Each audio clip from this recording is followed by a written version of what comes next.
跟隨耶穌的門徒，看到死角一直去模糊，復活顯現成就預言，喜樂的傳教救靈魂。因為耶穌嘅名聲傳揚咗出去，黑落德王亦都聽到咗啦。有人同佢咁話：洗者約翰從死者中復活咗啦，就係因為咁，嗰啲奇能先至喺佢身上邊運行啊。但係又有人咁話，佢係厄里亞，更有人咁樣講，佢係先知啊，好似古先知裏面嘅一位啊。黑落德聽到咗就咁樣講啦：係我所斬首嘅約翰復活咗咩？而呢一個人到底係邊個呢？關於佢，我竟然聽到咗呢一啲事嘅，便想法去睇睇佢。原來呢一個嘅黑落德係為咗佢嘅兄弟斐理伯嘅妻子克洛狄亞嘅緣故，因為佢娶咗佢為妻，曾經派遣人逮捕咗約翰，將佢押喺監裏面。因為約翰曾經同克洛德咁樣講：你唔可以佔有你兄弟嘅妻子嘅。克洛狄亞就懷恨佢，願意殺害佢，只係唔能夠。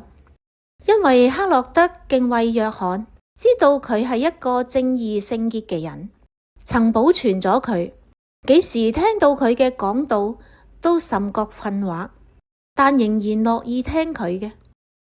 好機會嘅日子到咗啦，當黑落德喺自己嘅生日上，為自己嘅重要官員、軍官同埋加里肋亞嘅顯要設咗筵席嘅時候，嗰個克洛狄亞嘅女兒就進嚟跳舞，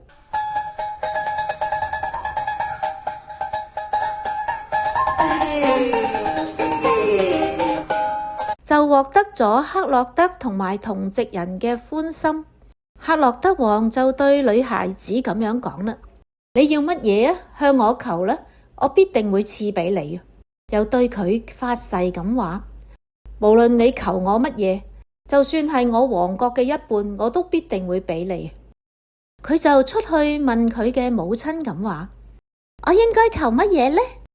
佢母親就咁樣答佢啦：洗者約翰嘅頭。佢就立即進去到王面前要求咁話：我要你立即將洗者約翰嘅頭放喺盤子裏面俾我。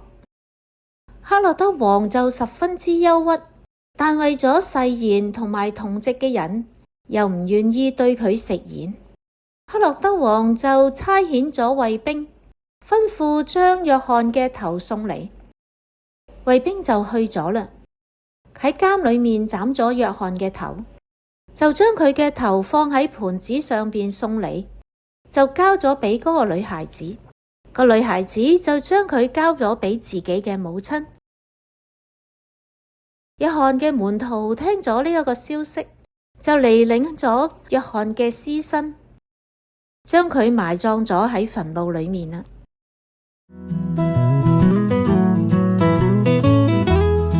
聖經注釋：黑落德安提帕想見耶穌嘅心願喺耶穌受難嗰日滿足咗啦。